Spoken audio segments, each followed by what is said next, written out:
بسم الله الرحمن الرحيم.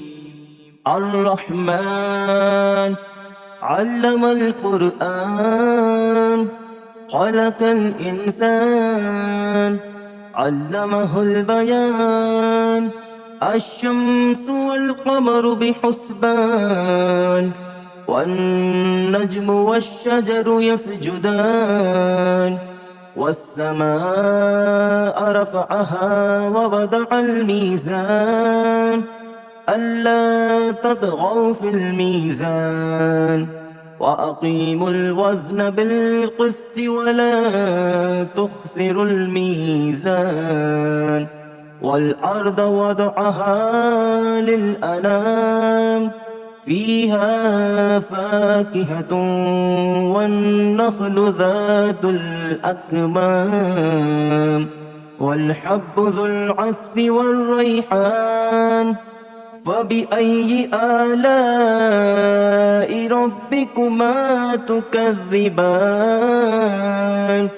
خلق الإنسان من صلصال كالفخار، وخلق الجان من مارج من نار. فبأي آلاء ربكما تكذبان؟ رب المشرقين ورب المغربين، فبأي آلاء ربكما تكذبان؟ مرج البحرين يلتقيان، بينهما برزخ لا يبغيان.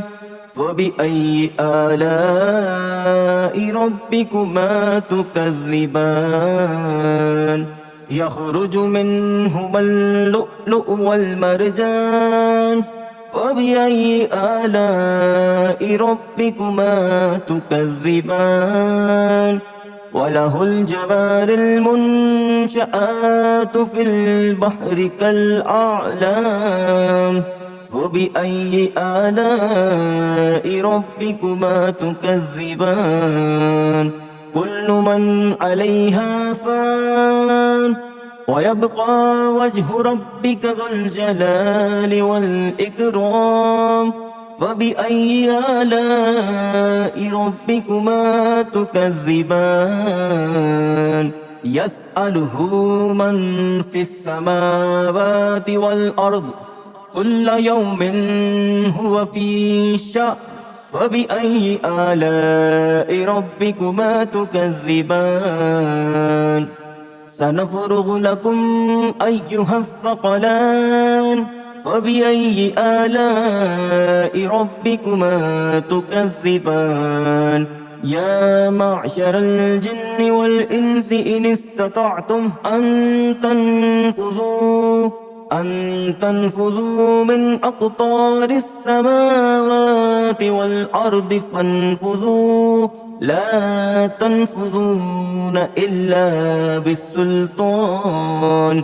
فبأي آلاء ربكما تكذبان؟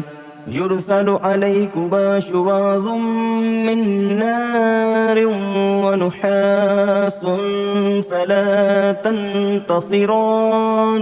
فبأي آلاء ربكما تكذبان؟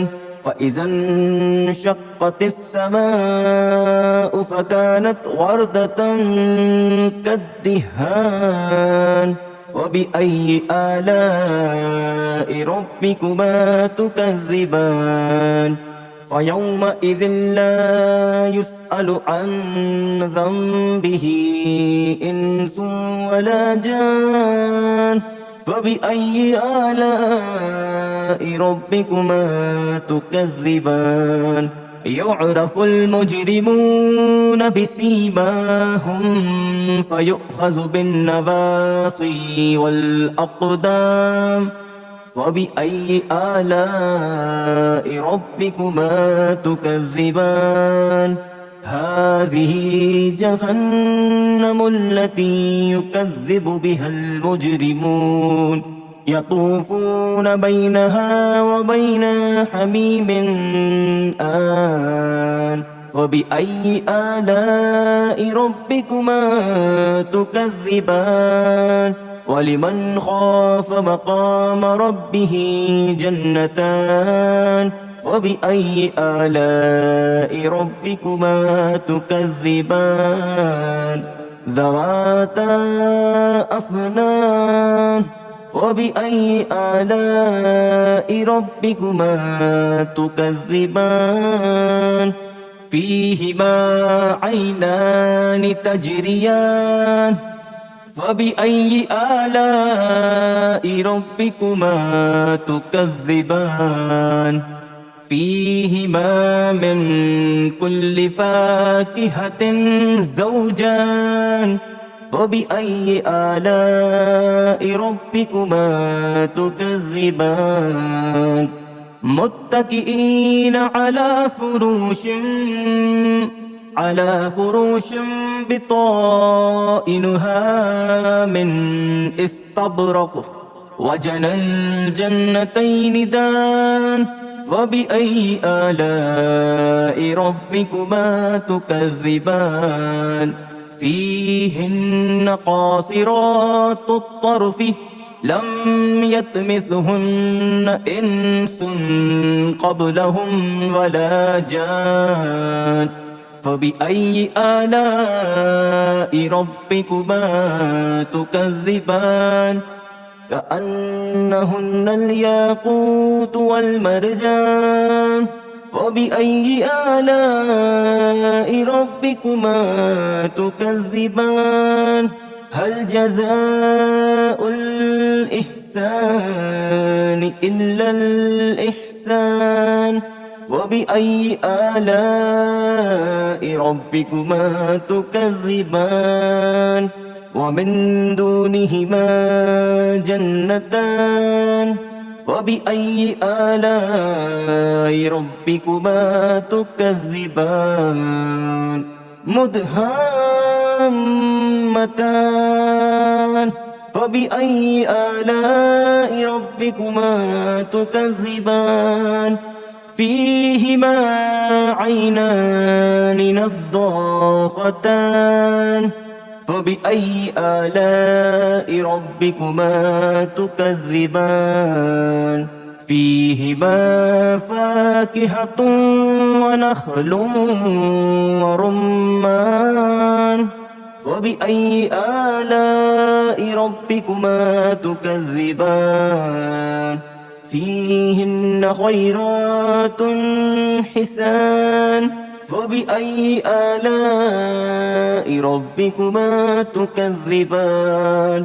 حور مقصورات في الخيام فبأي آلاء ربكما تكذبان لم يطمثهن إنس قبلهم ولا جان فبأي آلاء ربكما تكذبان متكئين على رفرف خضر وعبقري حسان فبأي آلاء ربكما تكذبان تبارك اسم ربك ذي الجلال والإكرام